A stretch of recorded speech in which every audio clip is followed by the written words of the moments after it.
Kamusta mga brad? Alamin natin ang ilang mga bagay patungkol sa Islam na malamang iba sa inyo ay ngayon nyo lang maririnig. Kung bago ka lang sa aking channel, huwag kalimutang i-click ang subscribe button at notification bell para updated ka sa mga kwento at trivia na gaya nito. Let's go! Alam nyo ba na mayroong mahigit 1.6 billion na Muslim ngayon sa buong mundo? Halos 23% na yun ng buong populasyon. In fact, ang Islam ang pumapangalawa sa pinakamalaking reliyon sa buong mundo, kasunod ng Christianity. Ngayon, alamin natin ang mga bagay na malamang iba sa inyo ay ngayon nyo palang maririnig ang patungkol sa Islam. Simulan na natin sa number 10, Jihad.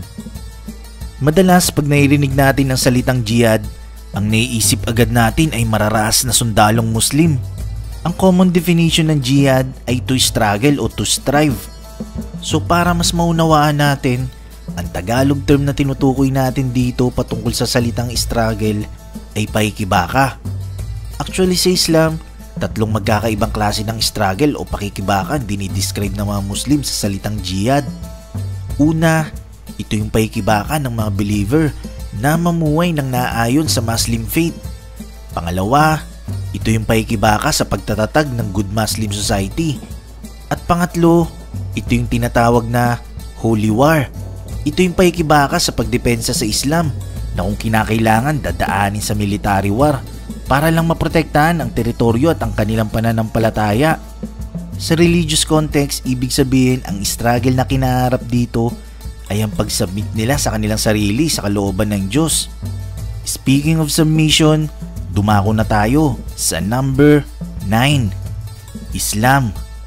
Ang ibig sabihin ng Islam ay submission. Ito yung pagsuko ng sarili sa kalooban ng Diyos na si Allah. Ang word na Islam ay mula sa Arabic word na salam, na ang ibig sabihin ay kapayapaan.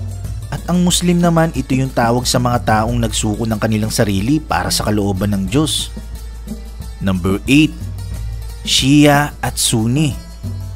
Ang Shia at Sunni ang dalawang main sects ng reliyon na Islam. Sunnis at Shiites ang tawag sa mga Muslim na napabilang sa dalawang sektang ito. Nagkakaiba lang ng paniniwala ang Sunnis at Shiites sa kung sino ang leader na nagpatuloy matapos ang kamatayan ng Propeta Muhammad. Ang Sunni ay mula sa Arabic word na tradition. Sa Sunni, pinaniniwalaan na ang piniling kahalili ni Muhammad ay si Abu Bakar. Habang ang Shia naman ay mula sa Arabic word na fraction, ay pinaniniwalaan na ang in-announce ni Muhammad na kahalili ay ang kanyang son-in-law at pinsan na si Ali bin Abi Talib o Kalip Ali. Ang political tension sa pagitan ng dalawang dominasyong ito ng Islam ay nagpatuloy throughout Islamic history. Number 7, 5 Pillars of Islam. May 5 pillars ang Islam na sinusunod ng mga Muslim. Ang unang pillar ay Shahada. Ito ang statement ng pananampalataya na dapat ma-recite ng lahat ng mga Muslim at least isang beses sa talambuhay nila. Ang pangalawang pillar naman ay ang Salat o Sala. Ito naman yung pang-araw-araw na ritual prayer of faith na isinasagawa 5 times a day. Ang pangatlong pillar ay ang Zakat. Ito naman yung tax na binabayaran para sa benefit ng mga mahihirap at mga nangangailangan. Ang pang-apat na pillar ay Som. Ito naman yung fasting na isinasagawa tuwing buwan ng Ramadan. At finally, pang-lima ay ang Hajj. Ito naman ang pilgrimage na ang bawat Muslim ay dapat at least isang beses sa talambuhay nila may isagawa nila ito kung afford nila. Ang pilgrimage na ito ay matatagpuan sa Holy City ng Mecca. Nasa panahon natin ngayon ay nasa Saudi Arabia.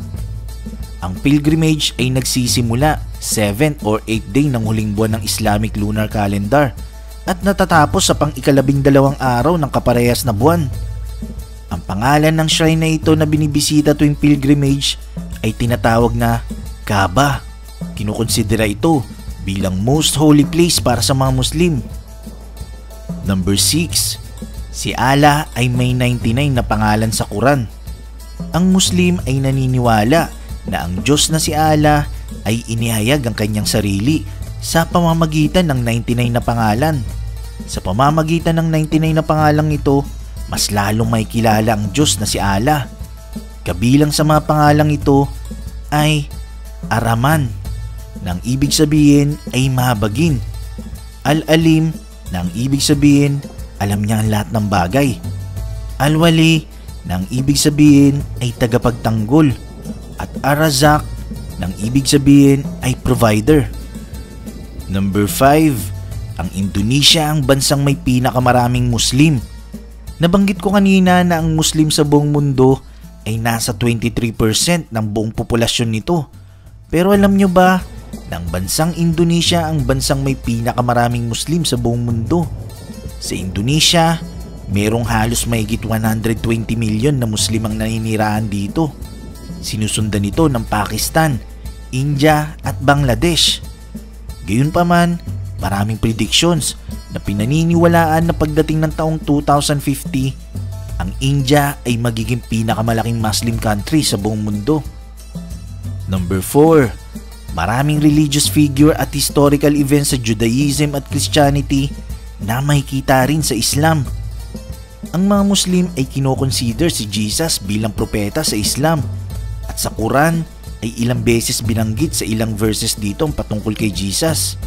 Hindi lang yun, maging si Abraham, Moses at marami pang iba na kilalang karakter na kinikilala ng Judaism at Christianity ay binanggit din dito sa Quran na itinuturing ng mga propeta ng mga Muslim.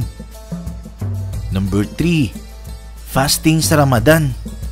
Kanina nabanggit ko sa pang-apat na pillars ng Islam ang patungkol sa fasting na isinasagawa tuwing buwan ng Ramadan.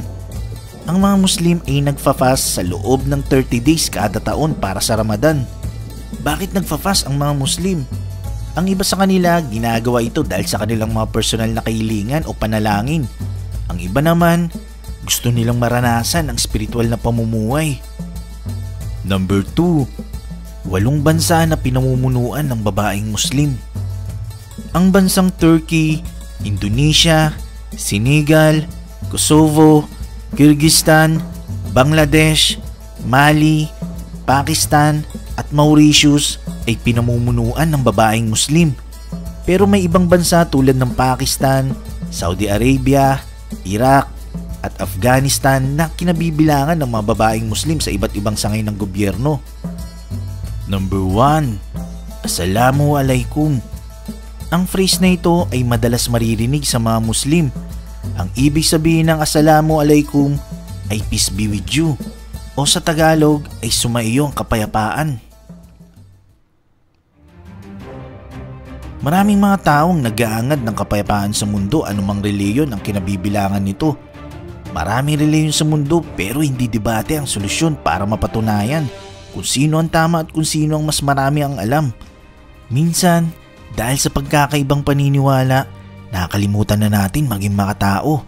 Minsan kailangan lang natin matutong rumespeto at mahalin ang ating kapwa.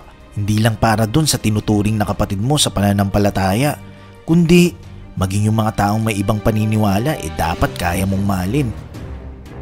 Nagustuhan mo ba ang kwentong ito? I-click na ang like button at i-share ang video na to. Mag-iwan lang ng komento para sa inyong mga saloobin. Maraming salamat. Hanggang sa muli.